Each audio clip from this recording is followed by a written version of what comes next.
और non conservative forces का concept क्या है कि फिज़िक्स में conservative and non conservative forces किन चीज़ों को कहते हैं। सबसे पहले तो कंजर्वेटिव का जो मतलब होता है ना, कंजर्व रखना, इसका मतलब ये है कि अगर आप किसी सिस्टम में एनर्जी प्रोवाइड कर तो उस एनर्जी का सिस्टम के अंदर कंजर्व्ड रह जाना, मतलब ज़ाया ना होना। कंजर्वेटिव फोर्सेस और नॉन कंजर्वेटिव फोर्सेस के कॉन्सेप्ट के लिए सबसे पहले वर्क का कॉन्सेप्ट होना ज़रूरी है। वर्क जो है, हम कहते हैं कि किसी भी बॉडी में जब हम लोग ट्रांसफ़र कर देते हैं एनर्जी को तो ये वर्क कहलाता है। और जो एनर्जी है उसकी ये ख़ासियत होती है कि वो किसी भी बॉडी में ये एबिलिटी पैदा कर देती है कि वो काम कर सके, ठीक है जी। लेकिन फ़िज़िक्स में हम लोग कहते हैं कि वर्क उस वक्त होता है जब बॉडी पर कोई ना कोई फोर्स अप्लाइड हो और वो बॉडी को डिस्प्लेस करे। लेकिन ये फोर्सेस जो होती हैं फ़िज़िक्स में, ये जो फोर्स है ये टू टाइप की होती है। या तो ये फोर्स जो है कंजर्वेटिव हो सकती है या ये फोर्स जो है नॉन कंजर्वेटिव हो सकती है। इन दोनों फोर्सेस को बारी बारी देखते हैं कि कंजर्वेटिव और नॉन कंजर्वेटिव फोर्सेस आखिर हैं क्या। कंजर्वेटिव फोर्सेस के लिए तीन चीज़ों का होना बहुत ज़्यादा ज़रूरी है।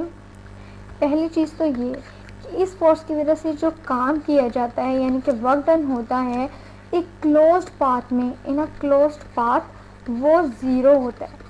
यानी कि एक मुकम्मल बंद रास्ते में इस फोर्सेस की वजह से जो काम होता है वो ज़ीरो होता है। मतलब कि इस तरह से एक क्लोज पाथ ले लीजिए कि ए से बी, बी से सी, सी से डी एंड डी से अगेन ए, मतलब उसी जगह से काम शुरू करके वापस उसी जगह पर आने को हम लोग कहते हैं कि ये क्लोज्ड पाथ है। और इस तरह के जो क्लोज्ड पाथ होता है उसमें जो वर्क डन होगा वो आपका ज़ीरो होगा ड्यू टू कंजर्वेटिव फोर्सेस, ठीक है जी। इसके अलावा यही नहीं कि एक स्क्वायर की फॉर्म बन जाए कि बहुत सी शक्लें बन सकती हैं। हम इसे यूँ भी तो कह सकते हैं ना कि अगर हम लोगों ने सर्कल की फॉर्म में ट्रैवल किया तो मैं भी तो कह सकते हैं कि ए से हम लोग बी आए, बी से सी आए और सी से हम लोग अगेन ए पर आ गए, तो भी तो हम लोगों ने क्लोज पाथ ही कवर किया ना, जहाँ से काम शुरू किया वहीं पर आकर रुक गए। हम लोग इसे ट्राइंगल की फॉर्म में भी तो ले सकते हैं ना कि हम लोग अगर ए से स्टार्ट करते हैं, बी पर जाते हैं, बी से सी पर जाते हैं और सी से अगर अगेन ए पर आ जाते हैं तो भी तो ये क्लोज पाथ ही हुआ ना जिसमें काम किया जा रहा है। और दूसरी बात ये भी होती है कि ये इंडिपेंडेंट होते हैं, कि ये इंडिपेंडेंट है पाथ पर। इनके लिए ज़रूरी नहीं कि एक ही रास्ता हो काम करने का, ज़रूरी नहीं कि ए से पहले बी पर जाएं, बी से सी, सी से डी और डी से अगेन ए पर। आप यूँ कर सकते हैं कि आपको नहीं जाना बी पर तो ना जाए, आप ए से पहले डी पर पहुंच जाएं, डी से आप बी पर आ जाएं, बी से आप सी पर आ जाएं और देन सी से आप ए पर आ जाएं। आप चेंज कर लें पाथ, किसी भी तरीके से पाथ को चेंज किया जा सकता है, ये रास्ते पर नहीं होता। बस इसके लिए ये ज़रूरी है कि एक मुकम्मल बंद रास्ता हो जहाँ से काम शुरू किया जाए, अगेन वहीं पर आके काम ख़त्म हो जाए, ठीक है जी। और इसमें तीसरी बात हमारी ये आ जाती है कि इसमें डेसिपेशन नहीं होती। हमने शुरू में ही कहा कि कंजर्वेशन का मतलब ये होता है कि एनर्जी का किसी सिस्टम के अंदर महफूज रह जाना, ज़ाया ना होना। तो इसमें डेसिपेशन ऑफ एनर्जी तो हो ही नहीं सकती, तो हम लोग कहते हैं कि डेसिपेशन ऑफ एनर्जी नेवर अकर, इसमें वाक़यात नहीं होती है एनर्जी का डेसिपेट होना। इसकी एग्जांपल आप यूँ ले लीजिए आसानी के लिए कि हम लोग फ़र्ज़ कर लेते हैं कि हमने एक ना ग्राफ ड्रॉ कर लिया समझने के लिए।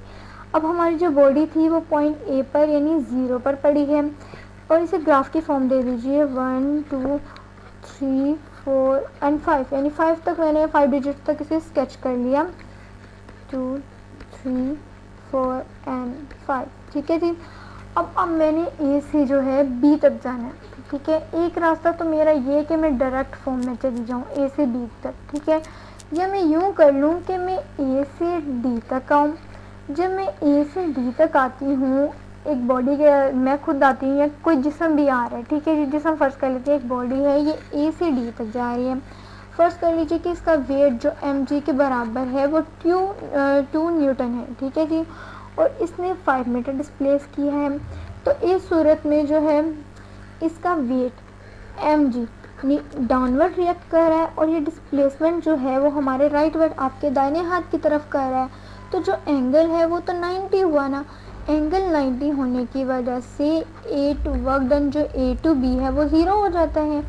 अगर आप डी से आप बी की तरफ जाते हैं, डी से बी की तरफ जाते हैं, जो आपका डिस्प्लेसमेंट है वो तो अपवर्ड है, यानी कि आपकी हाइट है जो वो 5 मीटर कह लीजिए। और जो आपका जो आपका वेट जो फोर्स है जो एम के इक्वल है, आपका वेट वो डाउनवर्ड रिएक्ट कर रहा है जो कि 2 न्यूटन है। और इस सिचुएशन में देखिए तो एंगल जो आपके पास आ रहा है वो 180 आ रहा है। सो आप ये कह सकते हैं कि इस सिचुएशन में work done from B to D to, हाँ जी डी आएगा ना, डी टू बी की तरफ जाते वक्त आपके पास 2 मल्टीप्लाई बाय 10 हो जाएगा, तो ये आ जाएगा +10 न्यूटन मीटर।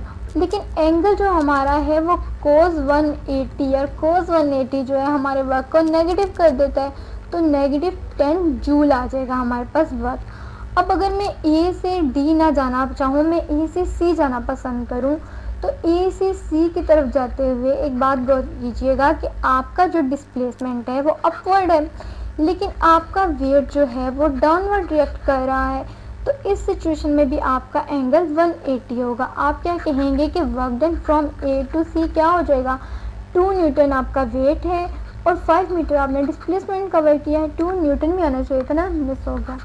अगर मैं इसको यूँ कहूँ कि 2 न्यूटन है, ठीक है जी, और 5 मीटर डिस्प्लेसमेंट हुआ, और जो हमारा एंगल है cos 180 है, बिकॉज हमारा वेट और डिस्प्लेसमेंट ऑपोजिट डायरेक्शन में है, तो ये हमारे पास -10 जूल आ जाता है, ठीक है जी। अब अगर मैं सी से बी की तरफ जाना चाहूँ, तो इस सिचुएशन में मेरा वेट दोबारा डाउनवर्ड रिएक्ट करेगा और डिस्प्लेसमेंट मेरा जो है वो आपके राइट वर्ड यानी आपके दाहिने हाथ की तरफ ही जा रहा है। तो इस सिचुएशन में जो एंगल बनता है वो भी 90 है। तो मैं ये कह सकती हूँ ना कि work done from C to B again zero हो जाएगा। क्यों ज़ीरो हो जाएगा, एंगल 19 आ गया है। और अगर अब हम यूँ करें कि हम लोगों को पूरे ये तो हमने एक एक हिस्से का देखा है ना, अब हम लोग पूरे क्लोज पाथ का वर्क डन चाहते हैं कि ए से डी, डी से बी, बी से सी और सी से अगेन वापस ए तक आते वर्क डन किया हुआ है। मतलब कि ए से हम लोग गए बी और डी से बी, बी से सी, सी से अगेन ए पर आते हुए हम लोगों ने वापस उसी पोजीशन पर आए जिस पोजीशन से हमने वर्क स्टार्ट किया था। तो हम लोग क्या करते हैं कि work done from A to D लेते हैं, फिर प्लस करते हैं डी में बी का वर्क, फिर प्लस करते हैं बी से सी का वर्क, और फिर वही वर्क सी से ए तक आने के लिए। हमने कहा था जब ए से हम लोग डी की तरफ गए हैं तो वर्क डन 0 है क्योंकि एंगल 90 है। बी से हम लोग जब डी की तरफ गए तो -10 जूल वर्क था बिकॉज एंगल 180 था। फिर जब हम बी से सी की तरफ आए हैं तो एंगल 90 है बिकॉज हाँ वर्क डन जो है हमारा 0 हो गया ना, क्योंकि हमारा तो एंगल ही 19 आ गया। तो ये हम लोग 0 लिख सकते हैं ना। अब गौर करने वाली बात ये है कि हम लोग सी से ए कह रहे हैं, ए टू सी नहीं कह रहे। तो जब हम सी से ए की बात कर रहे हैं यानी कि सी से ए, तो डिस्प्लेसमेंट जो है वो भी डाउनवर्ड और जो इसका mg वेट है वो भी डाउनवर्ड। तो ए के पोजीशन की तरफ जो एंगल है अब तो वो 0 है ना, एंगल 0 होने की वजह से वेट तो 2 न्यूटन ही रहा, डिस्प्लेसमेंट 5 मीटर ही रहा। तो ये +10 जूल वर्क हो गया, जिसे मैं यहाँ पर +10 जूल लिखूँ तो ये कैंसिल हो जाता है। तो मैं इस तरह कह सकती हूँ ना कि work done in a closed path जो है वो 0 हो जाता है।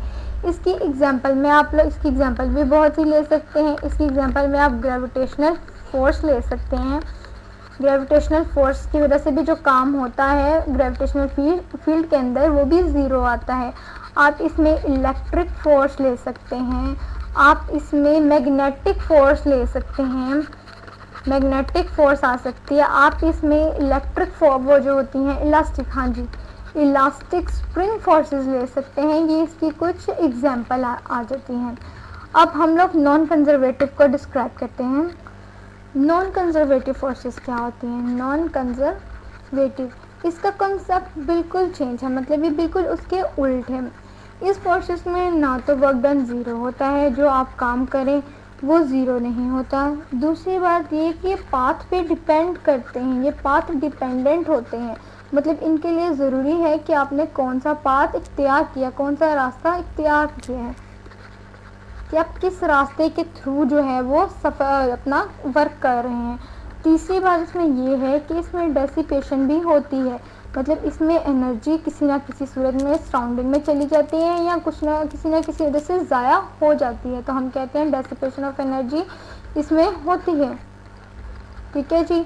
इसके एग्जांपल में जैसे कि आप ले लीजिए कि ऐसी कौन सी एग्जांपल है जिनमें एनर्जी ज़ाया हो और वर्क डन भी ज़ीरो कभी ना हो, जैसे कि फ्रिक्शन फोर्सेस इसकी एग्जांपल में आप ले सकते हैं। इसके एग्जांपल में आप लोग एयर रेजिस्टेंस, हाँ जी एयर रेजिस्टेंस भी तो ले सकते हैं ना, एयर रेजिस्टेंस की फोर्सेस आ सकती हैं। आप इसमें नॉर्मल रिएक्शन फोर्सेस ले सकते हैं, नॉर्मल रिएक्शन की फोर्सेस ले सकते हैं। आप इसमें ये ले सकते हैं कि और कौन सी एग्जांपल, हाँ जी आप ये भी तो ले सकते हैं ना कि प्रोपल्शन ऑफ रॉकेट या मोटर भी तो आप कह सकते हैं। तो ये इसकी कुछ एग्जांपल्स हैं कि नॉन कंजर्वेटिव और कंजर्वेटिव फोर्सेस में क्या फ़र्क है। तो हम लोगों ने इसको एक एग्जांपल से भी बता दिया कि कंजर्वेटिव के लिए क्लोज पाथ का होना ज़रूरी है और डिपेंड नहीं करता पाथ पर। और फिर हम लोगों ने ये भी बताया कि क्लोज पाथ में वर्क डन ज़ीरो होता कैसे है। ग्रेविटेशनल फोर्स में हमेशा वर्क डन ज़ीरो होता है इस फील्ड के अंदर, इस फोर्स की वजह से। और जो हमारी इलेक्ट्रिक फोर्सेस होती हैं, मैग्नेटिक फोर्सेस होती हैं, इलास्टिक स्प्रिंग फोर्सेस होती हैं, इन सब की वजह से भी जो है वर्क डन ज़ीरो होता है और इन्हें हम लोग कंजर्वेटिव फोर्सेस की कैटेगरी में रखते हैं। नॉन कंजर्वेटिव फोर्सेस ये होती हैं कि उनमें वर्क डन ज़ीरो भी नहीं होता, वो पाथ पे डिपेंड भी करती हैं और उनमें डेसिपेशन भी होती है। जैसे कि फ्रिक्शन की फोर्सेस में अक्सर रगड़ की कुव्वत की वजह से आपकी जो है वो फोर्सेस ज़ाया होती हैं, आपकी एनर्जी वेस्ट होती है। इसके अलावा वो भी तो कहते हैं ना अक्सर वो स्ट्रिंग टेंशन जो होती है, हाँ जो आपने टेंशन पढ़ा था, इसे तो इस तरह से लिख लेते हैं, टेंशन इन स्ट्रिंग। आपने स्ट्रिंग में टेंशन पढ़ी है 9th क्लास में, वो भी इसकी एग्जांपल में आ जाता है।